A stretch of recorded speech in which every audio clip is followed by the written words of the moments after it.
Don't mind me. Hello, Heidi Ho, ladies and gentlemen. Welcome back. This is another episode of PowerHouse Finch Show. We are, in fact, in the house. Am I right? We are. Are you also in the? I feel like I'm in the house and you're not quite. I'm here. Hold on. Yeah, there I am. Dan is also in the house. I made it. We're here. Welcome back. Thank you, everyone. The show is presented tonight. We are presented and brought to you by the following sponsors: Memphis Fence Company, MFC Manufacturing, Simpalo, and now Thornton Fence Consulting Group. Did I leave anybody out? I don't think so. I think you covered all the bases there. Cool. I should do a voiceover of that, and we just play it every time. So yeah, that's a good idea. If you have anybody is interested, Thornton Fence Consulting Group is a consulting group specifically geared towards fence companies to help you grow your business.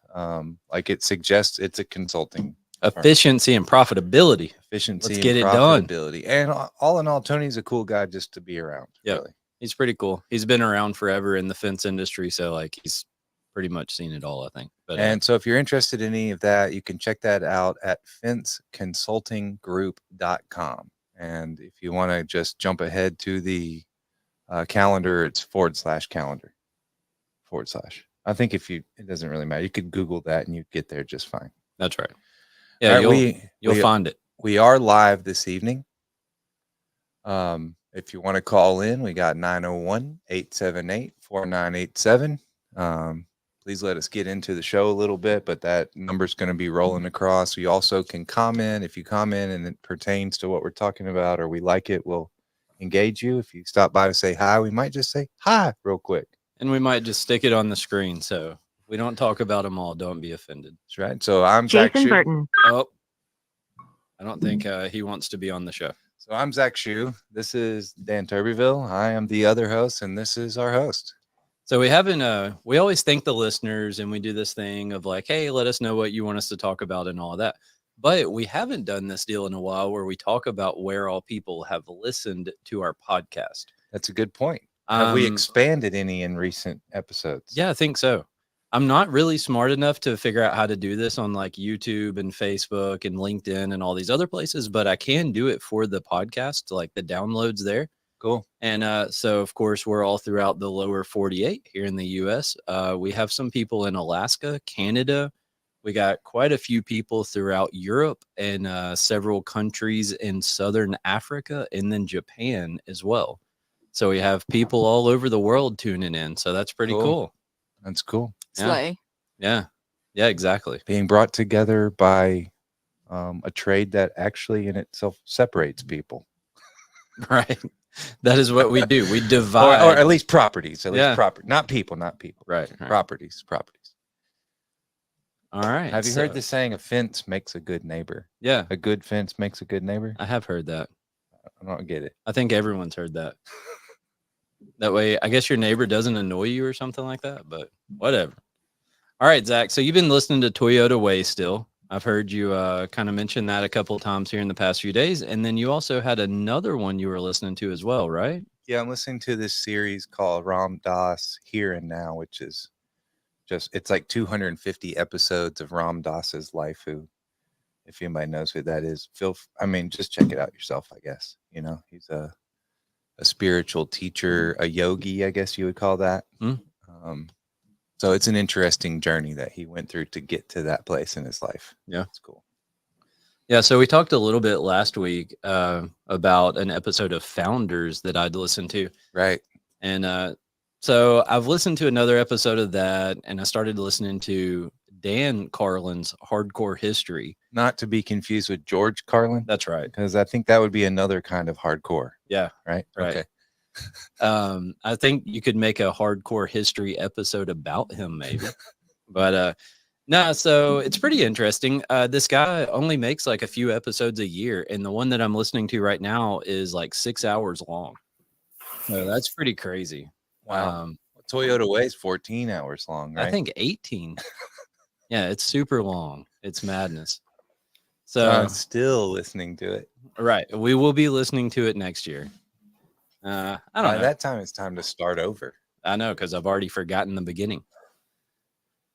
So we're going to the FWA show in Las Vegas, the Fence and Security Expo. We don't know our booth number yet. We'll announce that in the coming weeks or months or, whatever. And anything else extracurricular we get into out there, we'll talk about that here on the show as well. But we will be there. We will have a booth. We will be exhibiting. And maybe AFA just to check it out. Maybe I haven't talked to the boss lady about that yet. Right. So we'll just move along from that one. Yeah, don't let her find out here. Right. That's at the same time as everyone else. No. Okay, so we're still looking to hire an estimator, project manager type of person. So if you know anybody local to the Memphis area, then you can send them our way. Be happy to talk to them about that.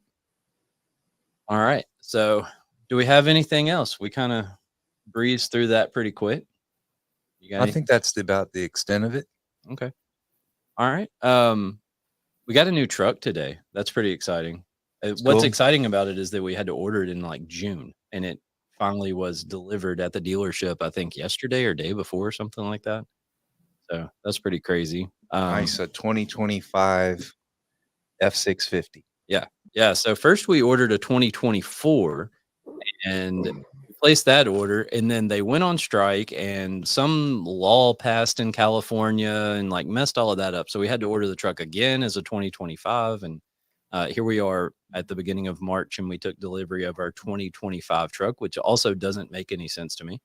But right.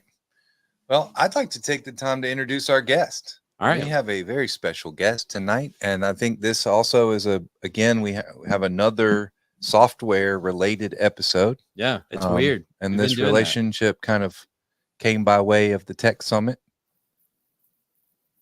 Kind of. We'll talk about that here in a minute. A little bit further. Okay, yeah. So I'll go ahead and introduce Rachel Kroese of My Salesman. Hello, Rachel. Where's the applause, Ilaria? Hey, Zach. Hey, Dan. How are you this evening? Thank you for joining us. That's what I'm talking about. That is a proper introduction. It is. So thank you for taking the time this afternoon to join us. I know we scheduled once, and then our schedules didn't line up, and so we got you when we're all here in the same place at the same time. So that's cool, man. We're doing it. Yep. Yeah, absolutely. Happy to be here. Thanks for having me. So we like to do this Italian word of the week, since Ilaria is from Italy. And so I picked the word sales. Okay. Let me guess. Salsi. No, that's sauce. Oh, well, I like that better. Salsa. Exactly. That's sauce. Anyways, vendite. Oh, wow. One more time, please. Vendite. Vendita. That's good. That's singular, but it's still fine. Everything sounds beautiful. The Romance language. What you got, Zach? Vendita. Good. Rachel, you want to give it a shot? Vendita? Yes. Good job. There you go. Killed it. That was a good word. Sometimes. Now, is that like fence sales, or is that just like a sail on a boat? Sail. Just sail in general. So it can be a sale for everything. Okay. Wait, is it the same word for a sail on a boat? No. Oh, okay. So what's that word? I don't know. So I got to the point where sometimes I know what a word means in English, but I cannot translate it in Italian. And my family is very mad about that. Right. Ooh. I think we maybe mentioned this before, but I know I took like a couple of years of Spanish in high school and then a couple of years in college. And it was kind of cool to see, like, you get to the point where I could understand Spanish pretty well, but it was really hard for me to like put together complete thoughts and translate them into sentences in Spanish and get them back out. So you could say words though, right? Oh yeah. Yeah. Yep. So we got Shane Catton tuning in with us. What's up, Shane? But yeah, it was pretty interesting. And then I think you've kind of like turned the corner once you can kind of think in the other language. And she's saying she now thinks in English, or is edging on that. Yeah. Yeah, I think in English. And they say you know the language once you start dreaming in the language, which happens to me. Sometimes I dream in both. That's cool. That's interesting. All right. So, Rachel, you pretty much run the show at My Salesman, right? Are you I looked in your email, didn't see a title on there, but Oh, we just don't believe in titles here at the Empire family. I I don't got know. I don't know. Now, Dan, you have been to a Monday meeting or a simulation of a Monday meeting, right? right. So we stand in a circle because, come on. I don't remember. I Oh, assume there's no hierarchy. They're all equals, right? I no. mean, Okay, that's Zach, the there you idea. go. Like the knights at the round table, Yeah. right? We're all Right. there to protect the kingdom. So then who served their wine? Just, The that was off knights. topic. I mean, who served the knight's wine at the round table if they're all at the round table? They gotta have some. maybe they serve their own. If they're all Maybe equals, they they did. serve their own. I don't know. So actually, back in 2014, Matt, the founder and creator of My Salesman, actually called up my husband and asked, "Hey, what are you and Rachel doing on such and such a date?" Which was FinTech, and he had asked if we would come to FinTech and help show the My Salesman product. So we did. We did. It was winter in Nebraska, and Orlando, Florida sounded pretty nice. Kind of petrified of talking to people about, in the fence industry, but we decided we'd go ahead and put our big boy pants on and go on down to Fence Tech and help a friend show some software. So from then, our Empire side got pretty busy. Now time went on. We've helped at multiple Fence Techs just for fun. We're not employees. We've been friends since elementary school. So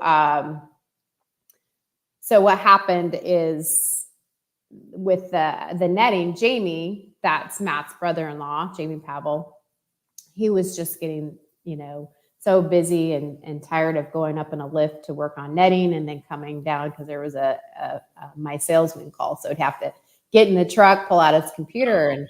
And so he got really busy. And that's when he actually asked my husband if he could run the My Salesman branch, the division. And my husband was actually going to do it. So he went to his boss and told him that he was going to leave. And let's just say he got a very generous raise. And he convinced him not to. Yes. And so they asked the next Kroese to take over. So I officially became a paid employee of My Salesman in 2017, where I ran the day-to-day operation of My Salesman. And if you guys have followed some of our culture and whatnot, that it was just like sink or swim. Just get in there and do it. Take care of our people, and it's been an amazing journey ever since. Had a great time. That's cool. Yeah. So you kind of knew a little bit about it from your experience with going to Fence Tech and stuff like that, and had already met a bunch of people and everything before you were actually official. That's neat too. Yes, actually. So it's funny because my husband and I, we were having dinner with Matt and Melanie at their home, and Matt starts talking about this great idea that he has for the fence industry. Pulls out a dry erase board and starts like literally putting My Salesman on dry erase board. He loves dry erase boards. You'll see in my background, I actually have a glass wall, and he will fill it up like, the movie, A Beautiful Mind. So, so he was going after this, and my husband and I were like, oh my gosh, we're not in the fence industry at all, but that makes perfect sense. And we know Matt and we know his passion. He was like, he's going to do something with that. We absolutely know it's going to come to fruition. And it did. And I just thought it was a great opportunity to be able to, show people a great product, even though fencing was not anything that I was in. And of course, the first person I met was Mr. Thornton. Oh, really? Cool. Not Tony, his dad. Oh, wow. That was the first person I met at Fence Tech. Yeah, Nice. he's pretty So, sweet and pretty special. What year was that you went for the first time to demo or get outreach software? 2015. Okay, cool. Was that Yeah. was that the year that he rolled out the software or? No, that was the first year that we were, let's see here. 2012 is Okay. when he rolled out the first software. So, Wow. um, That's awesome. I had a but- flip phone in 2012 or 13. I know. So it's so funny. We went to Fence Tech and people would walk by us and they would not make eye contact. Right. They're like, oh my gosh, software. No. Right. They're like, the rules are you can't get out of your booth. You can't like try to solicit people to come in your booth. So, and of course we weren't in the fence industry. So it was a little nerve-wracking. Very different than it is today where our booth is always full, and that's because our customers are come see us to get some hugs and some catch up time. Well, So, and I mean, and I very guess just as a population, everyone has some kind of app, or it's now like just ingrained as a part of our lives. I guess in 2012, maybe people were playing some of the little silly games like Farmville or whatever was going on, or whatever you play on your phone or whatever. But there wasn't a lot of apps weren't a big thing to like incorporate, especially into into construction trades. Zach, you wouldn't believe in 2015 when during that Fence Tech, Right. and like I was saying, people were walking by us anyway. They don't, they had a different mindset completely. I have seen a major turnaround in the fence industry over the last almost 9 years. People were doing things like their dad, like their third generation. Their granddad did things this way, their dad did things this way, and that's how we're going to do it. And that was the mindset of a lot of people. We started seeing a really big change in 2020 when COVID hit. Yep. Yeah. Mm-hmm. Yeah. COVID is like excellent for my salesman, right? I mean, if you can't go in someone's yard, like you got to have some sort of tool, or people don't want you there as much and stuff. So yeah, it was definitely. Was that part of you guys' decision to use something like My Salesman? Is it I don't really think so. We were a little bit after. So I guess in like October of 2021 is when we signed up for My Salesman. And so that was kind of, towards the end tailing off, I guess. Yeah. Yeah. So we were still in that big boom, right? As far as the country is being flooded with extra dollars and people were wanting to spend them. So we saw a lot of pop-up fence companies. Right. Honestly, that year in 2020, when the Fence Tech was in Salt Lake City, and it was obviously probably the poorest turnout of Fence Tech, that we'd ever experienced. We came home, and 2 weeks later, the phone did not stop ringing because it was, the only way that some fence companies were able to keep going on. I mean, in the construction, we were busy in the construction world. However, all of the stipulations put in place by municipalities, like how are we going to go out and measure? So yeah, we really had a boom during that year. And then we really saw a turnaround in the mindset of contractors. Like, yeah, we got to think outside the box. It's time to not do what granddad did. Yeah. So software has kind of shifted from something that was like, an extra tool to something that's more of an essential tool. Do you think that's fair to say? I think it's 100% accurate, Dan. Yeah. So I picked up on some terminology that is pre-qualifying, which I can understand how now it really is essential part of my daily job is to basically pre-qualify our customers, which, to help familiarize them with what the product is, but also what they can expect to spend. And some people just don't know. Right. So why do you want to allocate a bunch of resources to going and taking measurements and meeting the family and shaking off the dog and all that just to get back? And they say, oh, well, that's way out of our budget. Right. And you could know before you go. That's right. There's a thing that does that. Yeah. There is a thing. Wow. Right. So I think that's what we're talking about here. This tool that allows you to do that. Seems like maybe you guys sought My Salesman in response to an upward trend in incoming leads. So back in October of 2021 is the first time that I encountered Rachel, and when we signed up for My Salesman. And I think with us, like, we stopped doing residential at the end of 2022, but what we did there for the last 18 months or 2 years that we ran residential was we really like put a valiant effort into trying to figure out how to make it work instead of just pulling the plug.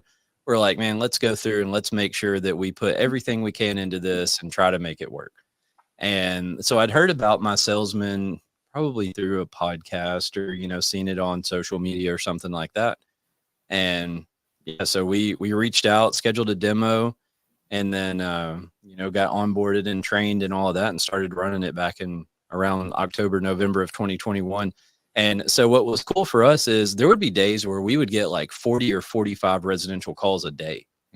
And I mean, it's just not feasible to try to run that many calls. And so we'd wind up and we'd have salespeople booked out like 6 or 8 weeks or, longer. And so when someone would call and be like, hey, I want you to come out and give us a price, we were like, okay, our lead time is, 8 weeks. Oh, you can have it installed in 8 weeks? Like, no, we can be at your house to give you an estimate in 8 weeks. Right. And, so that was a problem. And so when we put My Salesman in place, what happened was we lengthened the time that our salespeople were able to spend with customers, right? Let them spend a little more time on site, get to kind of maybe know the person a little bit, but also just to allow them extra time to like get the detailed information that they were missing. And also by pre-qualifying on the front end, like we were able to weed out all of the tire kickers, as the My Salesman team likes to say, I believe. And, kind of got rid of a lot of that. And it got our lead time down on sales calls to like maybe 2 or 3 weeks, somewhere in that neighborhood, even with doing the longer appointments and stuff. So, I mean, for us personally, it was great. There was a learning curve and, we had to try like several different ways of implementing it and stuff like that to figure out a way that worked well for us and our consumers. But once we, experimented a little bit and got it dialed in, like it was awesome. Speaking of the Thorntons, there's Mr. Tony Thornton in here. Hey, Tony. We're going to see Tony in a couple weeks, right? Actually, less than that. Are you going to I am. Nimbus? I will be in Utah. Yeah, that's cool. It's an awesome time to go to Utah right now. So the Spring Super Summit at Job Nimbus on March 24th. And so we as we were at the Northeast AFA trade show, I was like, we could have gone to Utah right now. Right. Caught some gone and done a little skiing and stuff like that, but we don't regret making that choice. But anyways, so I remember after this whole like demo and onboarding and everything, I remember me and my wife Alyssa, we were sitting there and we're like, man, she was freaking good. And so like we were very impressed by the experience that we had with you and the My Salesman crew and like just the level of customer service and everything like that we received. We were just some random person, like I said, we didn't know you before and we walked away from it pretty impressed. So good job. Oh, well, thanks. Cool. Yeah. So you already talked a little bit about your relationship with Matt and Empire and My Salesman and how you got kind of drawn into that. What were you doing before that? So I was in the ministries. I had toddler-sized children at a church. So I have a background in elementary education. So when Matt talked to me, Matt and Jamie again is Matt's brother-in-law, when they talked to me about moving over to this position, they're like, well, fence guys are a lot like children, so you should be fine. Yep. So you're going from teaching children to fence guys. So there's not much of a stretch there. From toddler-sized children to toddler-minded adults. Yeah. Absolutely. Not bad. Absolutely. So it's funny, when I was a kid, my dad told me, he's like, if you ever want to have a future in this fence company, you need to go get a degree in child psychology. That's what he used to tell me all the time. So, Yeah. well, it's nice to actually, to be able to read people.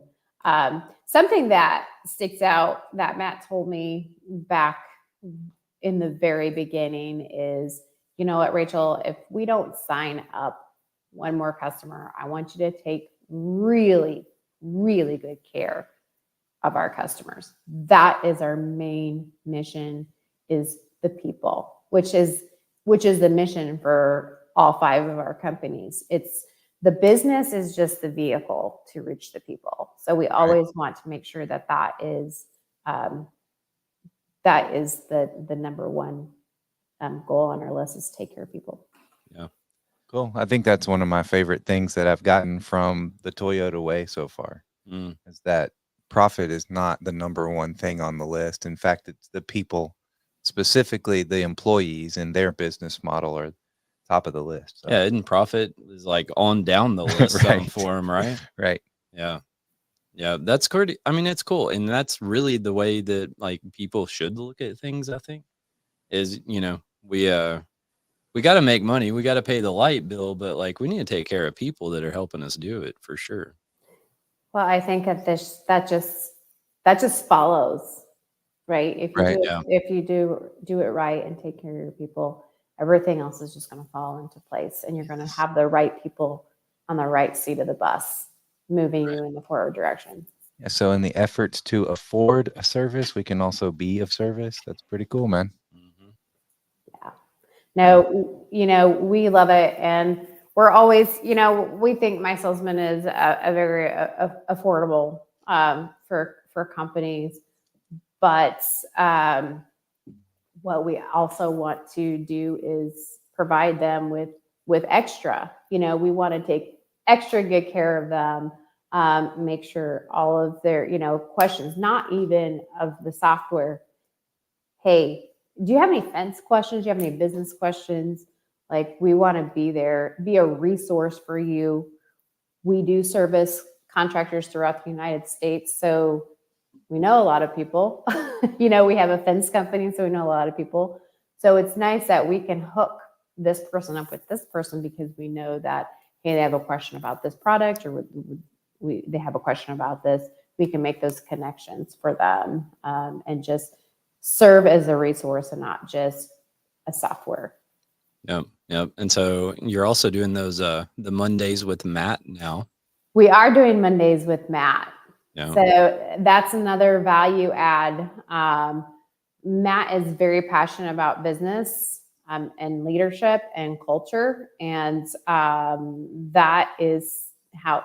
So when I joined the business, we probably had around 10 team members, right? So, and our office was really, really nice. We were sitting on buckets and like old theater seats, the old theater seats. I don't know where Matt even got them, but that was where we sat for a meeting. And we had to hide our candy from the mice, because the mice would come. Literally, they would eat it. They would leave the foil from the candy on the desk, and then have it there for us in the morning. So,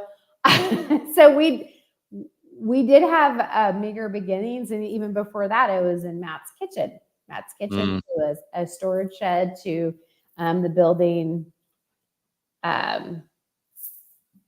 The building at 5151, which had the mice. And then now in 2020, we came back to Nebraska into our new HQ, our new headquarter building.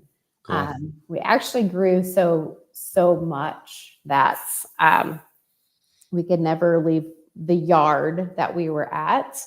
So we still have that yard, plus we have seven buildings since then. Nice. Cool.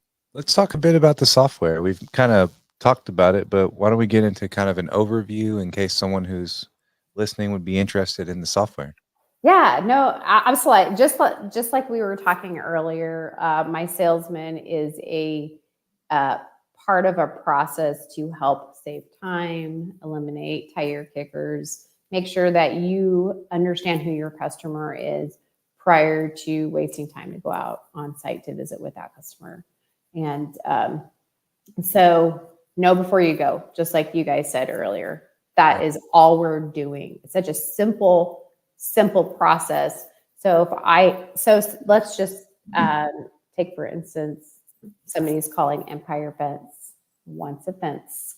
Somebody come out and give them a fence quote. What we're going to do, our process, and is, if you guys follow Tony Thornton, you know that he's all about process and procedures being, efficiencies leading to profitability, right? So that is it's actually been a mandatory first step for countless fence companies. Like, they do not go out on site until this process is pushed through.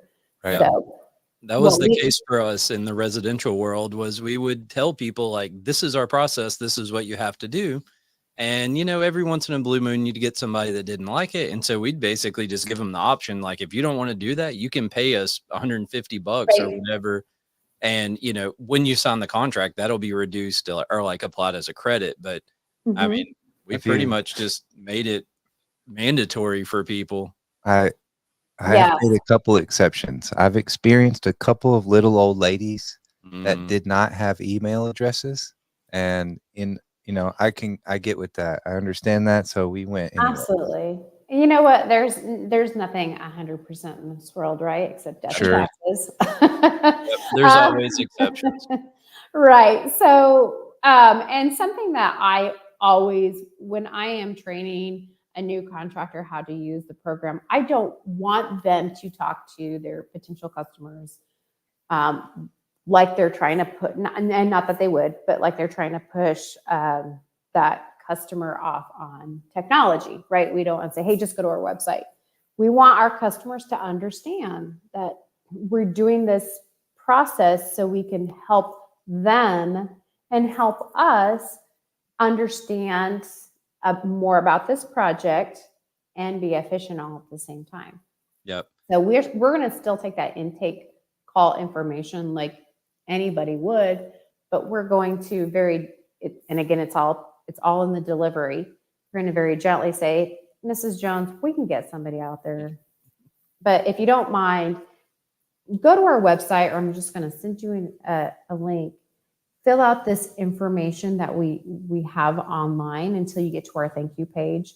At that point, we're going to see exactly how much fence you need, what you're interested in, and we'll call you back and discuss your project.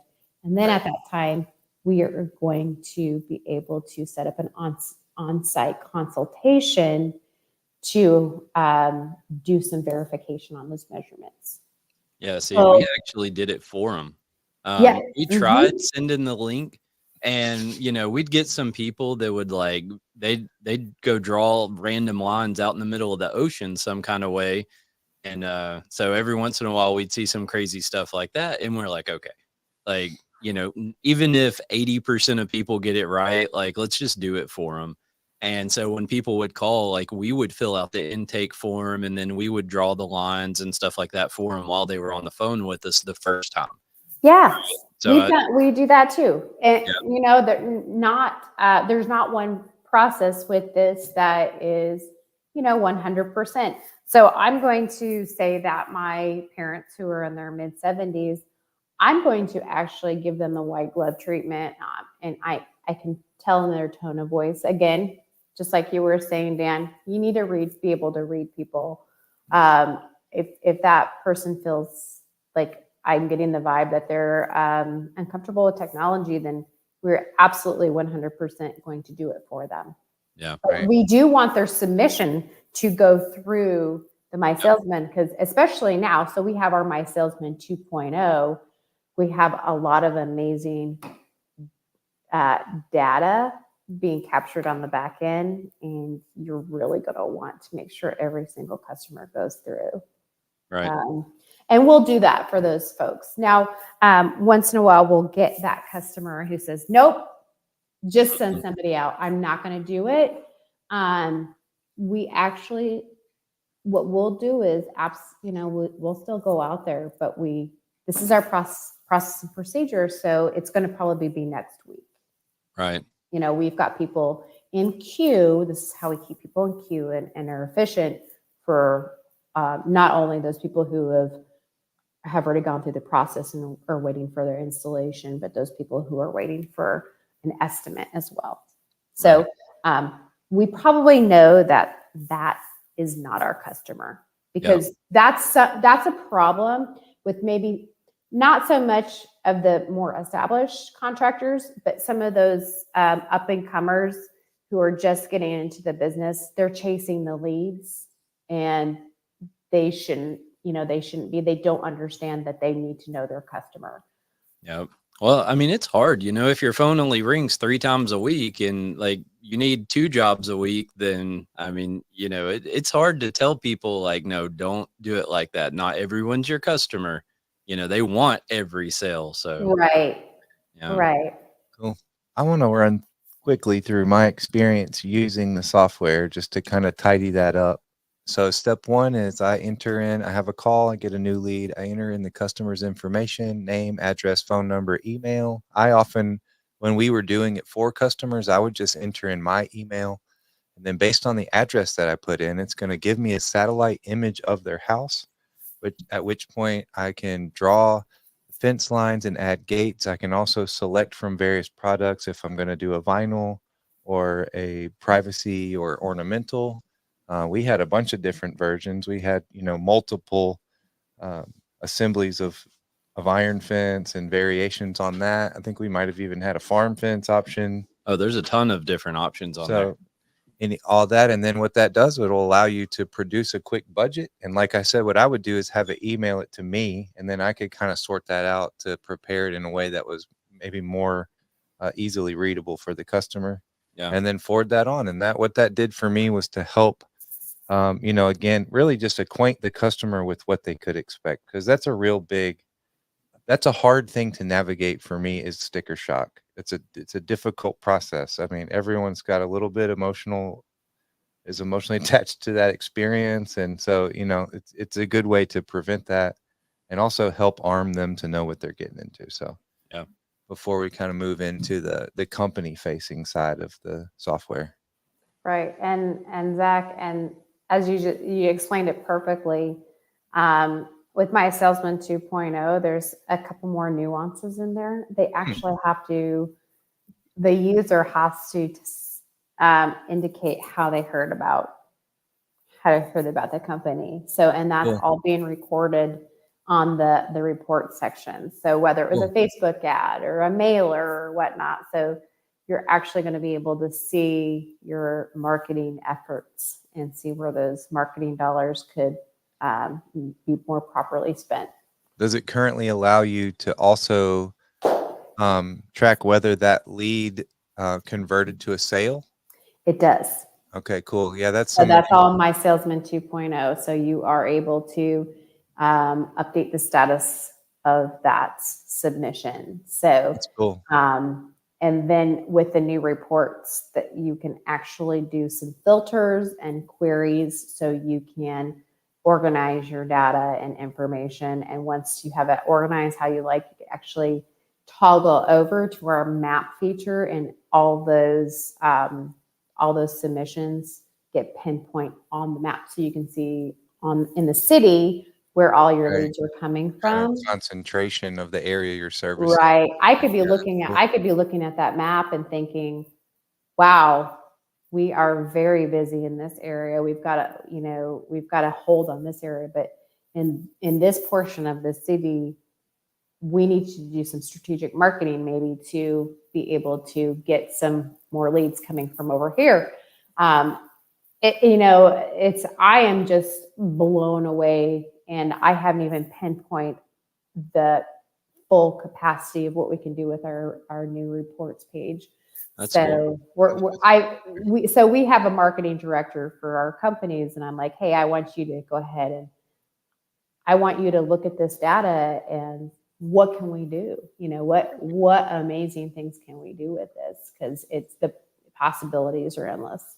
So we were doing a lot of that stuff like through Monday. We use monday.com for an array of different things. And a part of that was for like a CRM that we were using in conjunction with My Salesman. And so a lot of that stuff you're talking about, we were doing in there. I logged into My Salesman today and was looking around, as I was getting ready for this. And I didn't even realize any of these things are in there. And we don't use it as much as we used to, but like we still do use it. And, so yeah, I didn't even know all that stuff was in there. Interesting. Yes. So with a 2.0, all of our new clients are on that platform, and we have just begun a couple of weeks ago to migrate all of our 1.0 customers. So it takes a little bit of time because that data is moving into a new platform. So you're going to have all your historical data when you move forward. So we're still in the old one. That's why I haven't seen any of that other stuff then. Okay, that makes sense. Cool. Yeah. It's exciting. It's exciting. There's a lot of cool things on there. And in fact, so it is tracking the data when you have a customer that goes to your website, clicks on the link, you'll see how many times that they clicked vinyl or how many times they clicked ornamental. So it just gives you some more data to say, okay, well, we're, our hot commodity is ornamental fence, 3 rail, 5 foot. Let's make sure that we're accommodating this region, make sure that all of our ducks in a row. Like, again, there's endless amount of opportunity that you're going to be able to do with this data. Nice. Yeah, that's exciting. So just to kind of like, tie a bow on the My Salesman piece of this, like, I think it's great. I frequently tell people that they need to contact My Salesman and to sign up for it, right? I think everyone should use it. So if someone does want to contact you, how would they go about finding you and getting signed up and all of that? Yeah, no, absolutely. We have a website, mysalesman.com, and our phone number is there. Our email is there. We also have Facebook, Instagram, TikTok, YouTube. And I don't know if everybody realizes, though, that besides our Mondays with Matt, we are doing a lot of extended content with business type videos. So not the installation side of the business, but the actual business side, and not your basic business side, but more a little bit higher level business side. So those are being put out on YouTube and our TikTok and whatnot. So, nice. And yeah, and it's just purely Matt's passion for the industry and business that he wants to be able to help people move forward. So, yeah, that's awesome. Yeah. So, mysalesman.com, all social medias, check him out. And like I said, it's definitely something that I would suggest that everyone at least look at. And there's probably a way that you could use it in your business. So, absolutely. Gas is expensive. You might as well save money by getting My Salesman. Mm-hmm. Yeah, for sure. And time. Like time is expensive too. So, so last week, did you have any? We talked about the power of presence. Alley-oop, baby. Yep. So we talked about the power of presence last week, and this was kind of a concept that just like I've heard, and like it's a thing that's around, but for some reason, when I was listening to a podcast, it just kind of like clicked with me, And so we did an episode that was kind of focused on that. And so I wanted to kind of ask you a few questions about the power of presence and just kind of see what you thought about it. So there's a few people out there that have heard about Empire and My Salesman and USS and all of the things that you have going on there. How do you think that just being someone known, like everyone has heard of Matt and Rachel, like everyone knows y'all. How do you think that that has helped and or hurt your business? I don't. Our business has grown, like I said, since 2017 when I came on. There was, like I said, about 10 of us, and currently I think we're up to 108.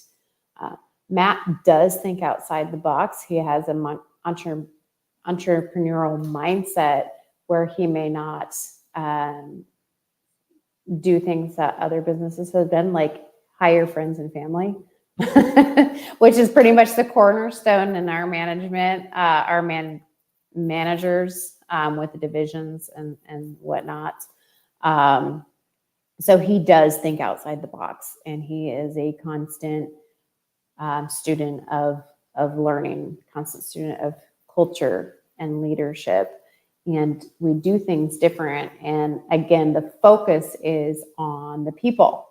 So I think that, and we're a faithful bunch. So we do wear that on our sleeves a little bit. It might not be something that other people think about when it comes to their business, but we're all about the message of servant leadership.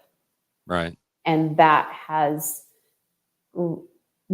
just changed everything. Like the focus is not money. The focus is being a leader and serving others. Right. So were you, I know Matt made like a transition, right, to focus heavily on culture, as where kind of previous to that, it wasn't such a main focal point that it is now. So were you around when that transition was made? Yeah, so that would be at 5151 when we were sitting on the buckets and sharing space with the mice. So a lot of those first years, though, Matt was actually still out in the field a lot. So when he would come back, I know that we would have certain projects that would require safety, your safety guidelines, and to sign off on that safety sheet for your team.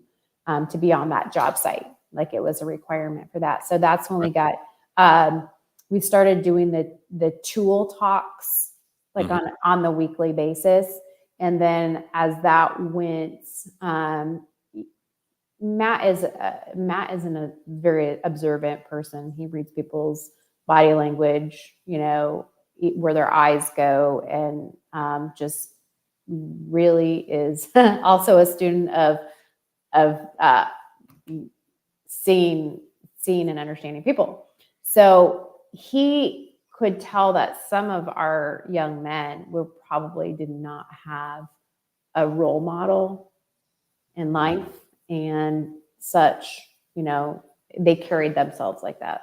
I think his first lesson was doing a handshake. And I don't know if you ever heard that story before. Oh yeah. Somebody came in and gave him a handshake, and it was like very wimpish. So he decided that's kind of, hey, I can weave into some life lessons. Oh no, I'm terrified. When I met Matt for the first time, I just went for a high five. I know. I don't want to shake his hand. I've heard him talk about handshakes. I'm gonna get so you're gonna get it wrong. Yeah, I'm gonna mess it up. I just went for the high five. You're awesome. And I have my belt on. Yes. Don't forget your belts. Your belt can save your life. So make sure you have your belts at all times. I like this. Multifaceted. The opportunity we have to help develop the people that work with us. I think when I probably hired on here, I could have used, I did use some help like that, not within the company, but I needed that help. 15 years ago or 10 years ago or whatever. And so I had a guy text me today. We were kind of texting. I said, come up and apply for a job. He said, hell yeah, man, I'll be there after work on Friday. To which I responded, going forward, please exercise a bit of professionalism. I could be your future boss, Mhm. and he didn't ever respond, but his dad is who referred him to me, and his father was like, thank you for that, but I Yeah. think there are a lot of guys that, like you mentioned, haven't had a role model or don't even know what that means. Like maybe Yeah. don't even know how to exercise a pinch of professionalism. So I think for me personally, like something that I've tried to do for the past, I don't know, 4 or 5 years or something like that is, I mean, I've kind of realized that I enjoy the prospect of bringing someone on who doesn't really have the qualifications for the job that we're hiring for, and, you know, giving someone an opportunity that they would not be able to get somewhere else, and then helping them to grow professionally. And it's kind of cool to know like that we help them get wherever they go in life, right? Right. Not necessarily with the intention of them staying here forever or anything like Although that. I wouldn't mind growing a man and him working for us to retirement, but at the That's same true. time, the skill set that I help them develop travels with them and maybe even radiates out to To people they others. work with in Yeah. other environments and all that, right? So we kind of started focusing on that for like professional development. And then also there was a time where we were going through people with like temp agencies, and we'd get somebody and we're like, man, these people are terrible. Like just tell the temp agency to send us somebody else. And we'd go through that cycle, and I was like, wait a minute. We're not doing any kind of service for these people that are coming from the temp agency because they never know why they're no longer here. And Right. so what we started doing was like the last day that they were here, we wouldn't really fire them because like they didn't work for us, right? We would just let them know like, hey, you're going to be assigned somewhere else. You're not coming back here. And I want to tell you the reason why. Like, I want to tell you what you did not do or what you did wrong or whatever the case may be. Again, just in some effort to try to help them grow professionally, as part of their journey through life. So I kind of like that whole aspect of it. Like that's pretty cool. Just helping people get where they go. Right. And you know what? That I don't. So, Job Nimbus. Have you ever listened to their business culture? I don't think so. Cool. Maybe So sounds like they they're next on Yeah. the show. they actually will help that team member who is on their way out. They will help them find a new job. Yeah. That's cool. Yeah, They that's will cool look, too. they will look and help that team member have an exit strategy on what their next move is. And that's another good reason why Job Nimbus and my salesmen are, we do have an integration with them. Right. Their company culture is very much like ours. Mhm. Matt and I went and toured their campus. We talked to all the division heads and just got to know more about them personally and their mission before we did anything with them. And they're an amazing group of people, and they have a great mission as well. Cool. Are there any other, I would imagine dealing with, I can't remember how you put it, but like toddler size children or toddler age children, Right. that probably you just didn't struggle with culture much there. But what about other companies you've come in contact with, or maybe some of your customers? Are you seeing a trend towards that, or like what kind of, I guess, contrast have you seen between companies that are exercising this level or attention to culture and some that aren't? I think, Zach, I don't have a whole lot, like, I'm like one of those people who have had like the same job their whole life. I haven't transitioned too many times. So I haven't seen it as far as the companies that I've worked through. But I always tell people that when you have my salesman a part of your team, it's like having an extension of your company. And so I feel very immersed in the fence industry and with different fence companies. And I can tell you without a doubt, the culture change it's been a long time coming, and it's really hitting the ground running. Like I can see it starting to work in lots of different contractors businesses. Cool. So I know that we do have a little bit of an influential part to that, and it's very humbling. Matt would never want to. He's very humble about that, Right. but he does want to share what has worked for us. There's been a lot of things that haven't worked for us, right? But he's very passionate. Like this has worked, and Right. it's amazing because we have a whole team of people that ride for the brand. Like for years, there was people that believed that I was the owner of my salesman because I was never made to think differently. I've always been put in charge and made to do my own thing. Like I've never been micromanaged. And that's a part of this, 118 base. Like there is no ceiling to what you can do. There is no need to be micromanaged. So I think from like my parents' generation, and I've seen it, and I've seen more of the in the workforce instead of the positivity that is catching. Right. Positivity is something that you have got to work. Like you are not born with as a positive nature. You have to work on that every day, and by surrounding yourself in a culture where positivity is worked on, and it's a huge deal. For Yeah. sure. For Huge sure. deal. Scott just commented, and I'm going to use Scott's word refreshing. And that's how I felt when I came back to Memphis Fence. That was something that was on my mind, was company culture. And when I hired back on, Dan was already on that page. And so it's been cool to kind of hire back in with that already in process and kind of work alongside him with that being a pretty big part of our mission here, Yep. And check this out from Seth. It's a lifestyle. there you It go. is. Yeah. Yep. It really is. It's not just like an act, right? And I think if it's an act, it's not going to work. It's got to be who you are and what you know. Sure. So We heard you, or you commented on one of our podcasts, I think. This is a quote from you. You asked the question of us what to do when there's conflict among the troops. So we want to flip that around and propose that question of you.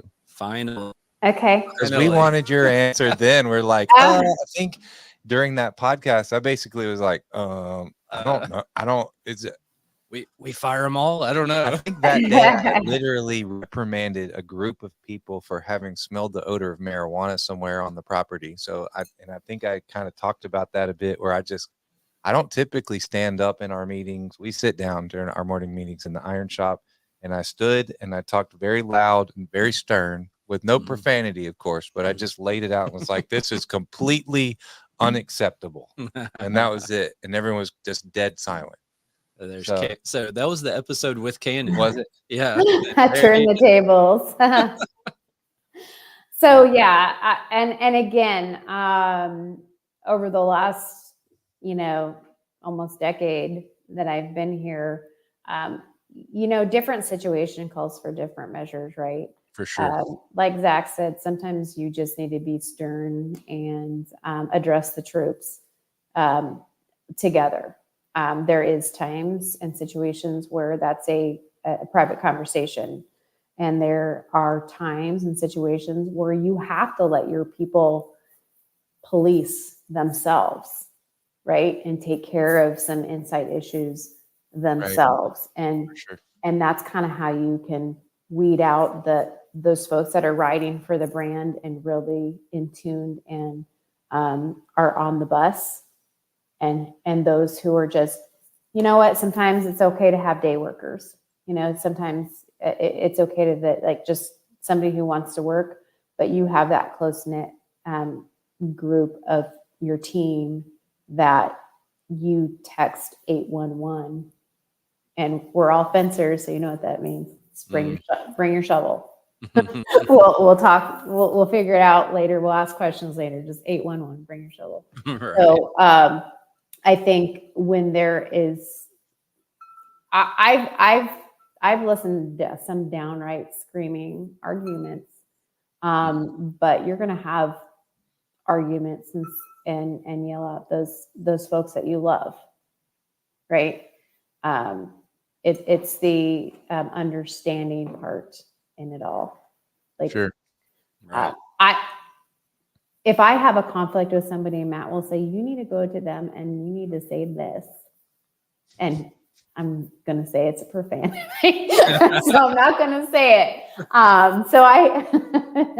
So it's okay. So like here at Empire and Mike Salesman and USS, it is okay to voice your opinion. But remember, this is your family. So sometimes you can't let things slide. You got to voice your opinion. Right? Sure. But always know the situation. Yep. And sorry, I hope I'm not taking the air out of the room. No, we asked you. This is your space. We just both like to talk a lot. So, But we actually, so now we have a hardy troop of team members in our HR department.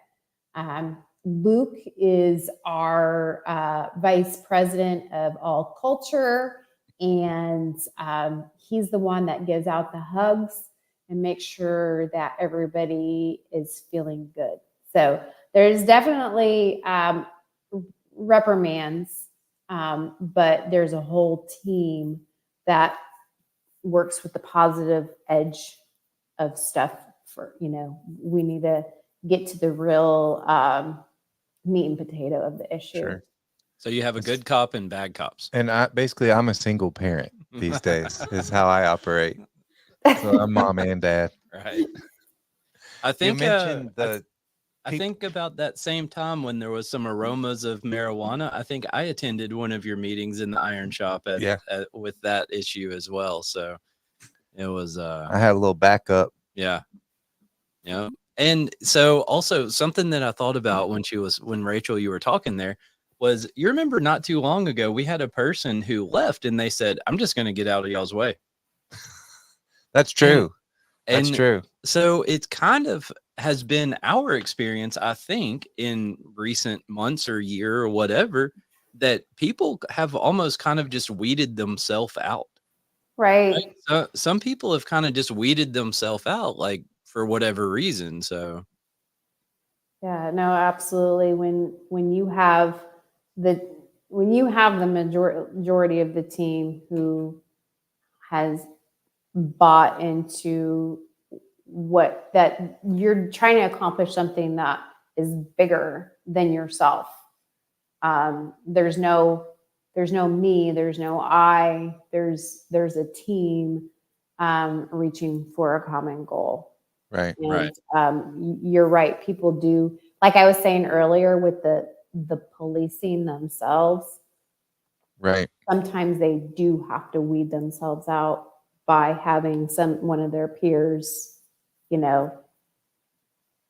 come to them or talk to them. So sure. I heard about some discord in the shop or in the field. I think it happened, and it was just kind of relayed to me, kind of not very directly, kind of out of the side of their mouth kind of thing. And so I went and addressed one of the guys and was like, hey man, what's going on? And I talked to him pretty casually. I was like, so I heard you had some beef with what's his name? And then he was like, oh no, man, we're cool. We squashed that. And I was just like, okay, man, I'm just trying to sort this out. So I didn't call him in or reprimand him, but I think, and these two people specifically, I think that interaction, among many other things, is just a testament to how their willingness to be a part of our vision, or and be a part of our team. And so on a couple of occasions I've had that where I've kind of overheard that there was some discord or contrast, and then went and addressed someone kind of to the side and didn't put them on blast in front of the whole meeting in the morning, and just say, "Well, I heard y'all are beefing. What's going on?" "Oh no, we're cool. Everything's cool. Everything's cool." And so, Oh, that's a big thing for me is I don't think you should ever do that kind of stuff like in a public situation, right? I mean, I always think it's probably more appropriate to like pull somebody to the side and be like, "Hey, let's talk." But I will say something interesting that came to mind when you were talking is you went to them, I did. right? And so I think it's a whole different dynamic when you go to them or when you're like, "Hey, come to my office." Right? I think that kind of like sets the whole tone for it a little different too. I mean, I think there's some importance for me to kind of maintain the position of being of respect or whatever, but I spend a lot of time at their workstation talking to them about the process or the job or what's going on. I've also started to share with them what my job and what I consider my position on the team to be, Hmm. to just insert myself as another team member. One of the first things when I was introduced to company culture was to develop a sense of trust with your employees. And the first thing was to work along beside them.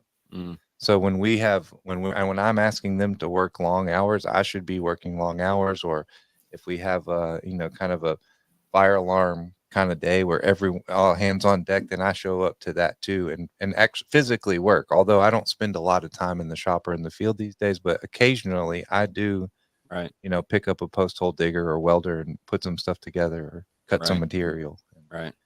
Yeah. So Oh, Zach, that's certainly, on point. Um, for one thing, servant leaders, we eat last, right? We make sure everybody else is taken care of first.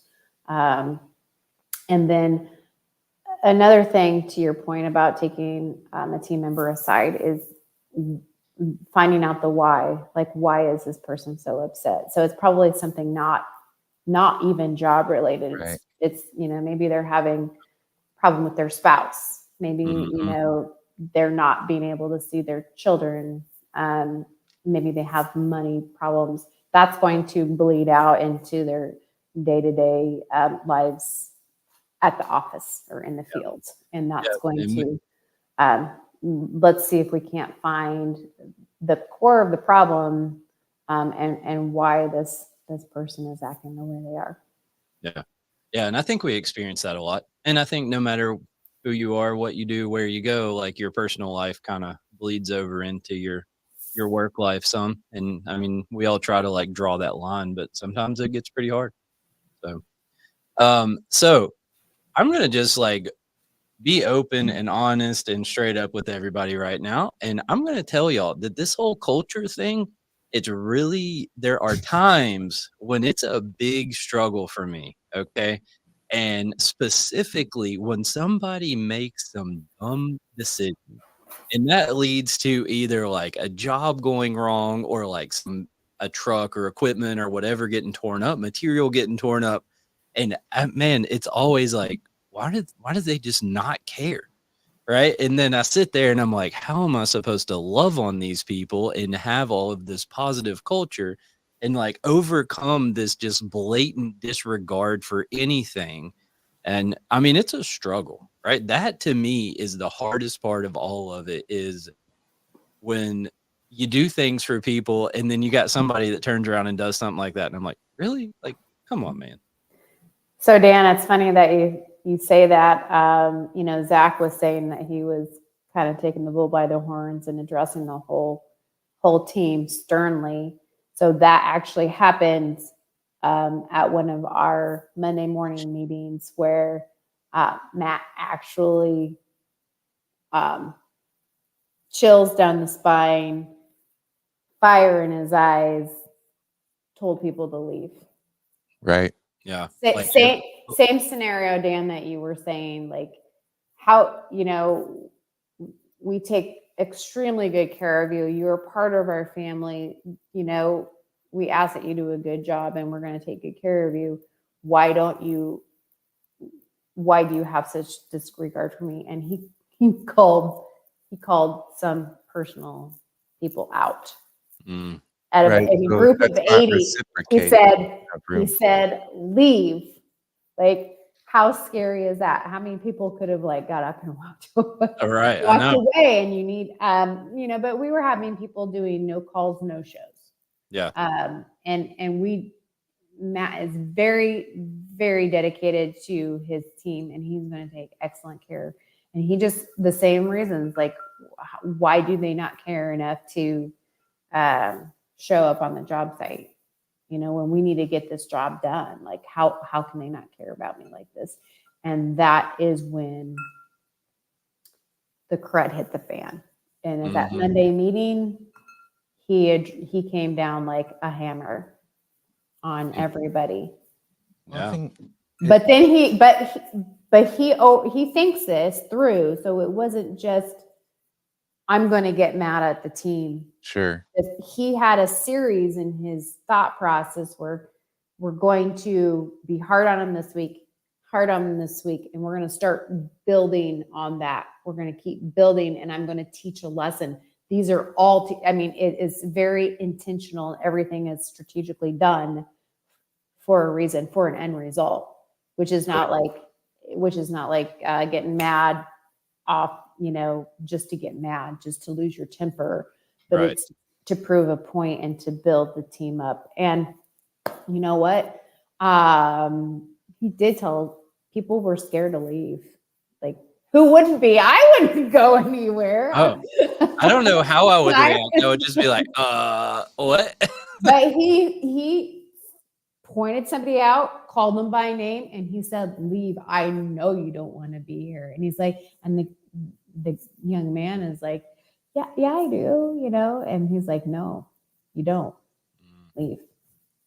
Yeah. So, we could go dive deeper into that whole no call, no show, because we have started a new process, with the whole on job, X amount of days, no incidents, no accidents. Right. So we've stopped. We don't do that because we feel like that's almost a detriment to, oh my gosh, we had this accident out in the field and this person feels the weight of the company on them because it happened to them.